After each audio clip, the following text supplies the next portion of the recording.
मध्य प्रदेश में बीजेपी में बाकी बची 151 सीटों को लेकर रणनीति तैयार। प्रत्याशियों को लेकर भी स्थानीयों के साथ साथ जातीय समीकरणों पर मंथन जारी है। संभावित प्रत्याशियों की सूची तैयार कर केंद्रीय चुनाव समिति की भेजी जाएगी। अगले 2 दिनों तक एमपी बीजेपी में सूची आने की कोई संभावना नहीं है। अपडेट आपको दे रहे हैं। मध्य प्रदेश में बीजेपी में बाकी बची 151 सीटों पर मंथन किया जा रहा है और रणनीति लगभग तैयार है। प्रत्याशियों को लेकर भी स्थानीय के साथ साथ जातीय समीकरणों पर मंथन हो रहा है और संभावित प्रत्याशियों की सूची तैयार कर केंद्रीय चुनाव समिति को भेजी जाएगी। अगले 2 दिनों तक एमपी बीजेपी में सूची आने की कोई संभावना नहीं है। सर्वे की रिपोर्ट पर चर्चा कर संभावित प्रत्याशियों की सूची केंद्रीय चुनाव समिति को जाएगी। वरिष्ठ नेताओं को बीजेपी का आग्रह, लंबे राजनीतिक अनुभव के कारण उम्मीदवारों को जिताने में मदद करें। और इसी खबर पर और भी जानकारी लेंगे न्यूज़ Z डिजिटल अनिरुद्ध सुनोने हमारे साथ लाइव जुड़ गए हैं। अनिरुद्ध जी, मध्य प्रदेश में भारतीय जनता पार्टी अपनी 3 सूची जारी कर चुकी है। अब 4थी सूची पर मंथन है, रणनीति तैयार बताई जा रही है और साथ ही जातीय समीकरण क्या होंगे इस पर भी मंथन बीजेपी कर रही है। फिलहाल क्या अपडेट बीजेपी के मंथन को लेकर?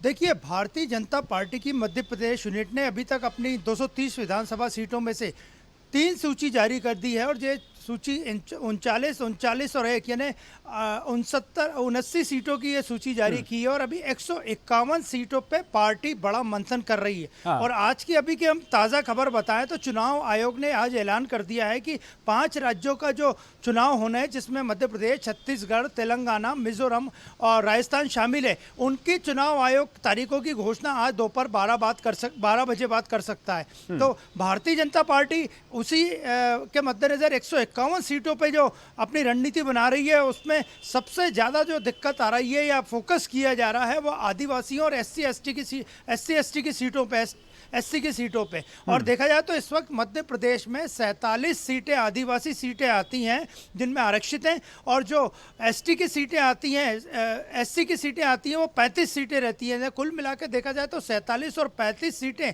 एससी और एसटी वर्ग के लिए आती है। तो मुख्यतः जो 151 जो सीटों पे नाम घोषित होना बाकी है, उनमें एससी एसटी की सीटों पे पार्टी का मुख्य फोकस है।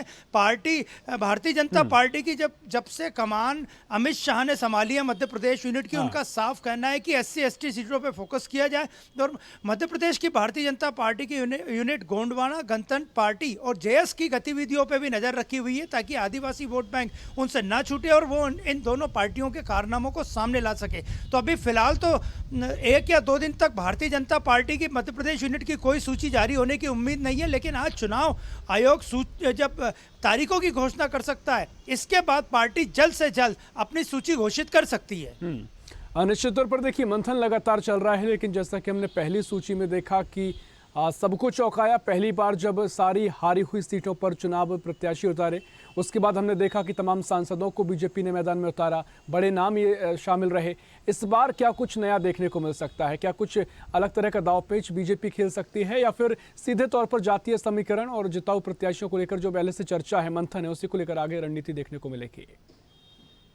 देखिए, इस बार भारतीय जनता पार्टी की मध्य प्रदेश यूनिट में खासकर 5वीं बार भारतीय जनता पार्टी सरकार बनाने का दावा पेश कर रही है। यहाँ पे तो सब कुछ नया ही देखने को मिल रहा है। सबसे पहले 39 हारी हुई सीटों पे टिकट घोषित किए गए, उसके बाद अगले 39 जो सीटें घोषित की गई उसमें सांसद भी शामिल थे, पूर्व मंत्री भी शामिल थे, वरिष्ठ नेता भी शामिल थे और कई ऐसे चौंकाने वाले नाम थे। और तीसरी सूची केवल 1 नाम की जारी की गई। तो आने वाले दिनों में पार्टी कई चौंकाने वाले फैसले और ले सकती है और सबसे ज़्यादा फोकस जो है उनका एससी और एसटी की सीटों पे है, क्योंकि 43 सीटें एसटी की आती हैं और एससी की 35 सीटें आती हैं। इसके अलावा 28 से 30 सीटें ऐसी हैं जिसे आदिवासी वोटर प्रभावित करते हैं। तो कुल मिला के देखा जाए तो अगली जो 151 उम्मीदवारों की सूची आनी है, उसमें एससी एसटी पे फोकस रहेगा। और पार्टी ने अपने वरिष्ठ नेताओं को कहा है जो चुनाव लड़ रहे हैं या चुनाव लड़ने जा रहे हैं, सांसद हैं, कि आप खुद तो चुनाव लड़ें, जीते, साथ में अपने लंबे कैरियर का जो अनुभव है वो पार्टी के दूसरे नेताओं को दें, नए उम्मीदवार को दें, तो जिससे पार्टी की आसान हो।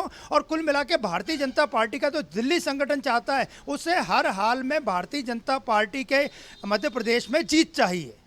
निश्चित तौर पर अनुज जी, एक सवाल ये भी कि जो अब अगली सूची आएगी, क्या 151 जो नाम बताए जा रहे हैं सभी इसी सूची में आएंगे या फिर इसके बाद भी कोई सूची आगे देखने को मिलेगी? नहीं, जहां तक हमें जानकारी मिली है कि पार्टी एक साथ सभी 151 सीटों पे सूची घोषित कर सकती है, अपनी लिस्ट ला सकती है सामने। लेकिन अगर आदिवासी और एससी और एसटी सीटों पे सूची लाने की बात होगी तो दो पार्ट में ये सूची आ सकती है, जिसमें सबसे पहले एससी और एसटी सीटों पे सूची आएगी और इसके बाद बाकी बची हुई सीटों पे। लेकिन इसकी संभावना काफी कम लगती है और पार्टी के सूत्र भी बताते हैं कि पार्टी एक ही बार सूची जारी करके पूरा अपना 230 सूचियों का कोटा पूरा कर देगी, क्योंकि कांग्रेस के सामने सबसे बड़ी दिक्कत आ रही है यहाँ 230 विधानसभा सीटों पे लिस्ट जारी करने की। तो भारतीय जनता पार्टी भी कांग्रेस की हर स्थिति पे नजर रखे हुए है और इसके साथ ही आम आदमी पार्टी भी सभी 230 सीटों पे मध्य प्रदेश में चुनाव लड़ने जा रही है। तो इन सब चीजों का भी भारतीय जनता पार्टी ध्यान रख रही है और अपनी सूची लाने में वो तरह तरह की रणनीति बदल रही है और तरह तरह की रणनीति आगे भी पार्टी बदलेगी। निश्चित तौर पर बीजेपी की रणनीति साफ और तैयार है और ऐसे में आपने जिक्र भी किया कि मंथन किया जा रहा है, जातीय समीकरण को साधने की पूरी कोशिश रहेगी। फिलहाल बहुत शुक्रिया आपका तमाम जानकारी साझा करने के लिए। तो एक खबर आपको बता रहे हैं जहां बीजेपी की रणनीति अगली सूची जारी करने को लेकर तैयार है, मंथन है जातीय समीकरणों को साधने को लेकर। ऐसी ही खबरों के लिए हमें लाइक करें, शेयर करें, फॉलो करें और यूट्यूब पर सब्सक्राइब करें और बेल आइकन दबाना ना भूलें। साथ ही ताजा अपडेट्स के लिए हमारी वेबसाइट स्वदेशलाइव.com पर जरूर जाएं।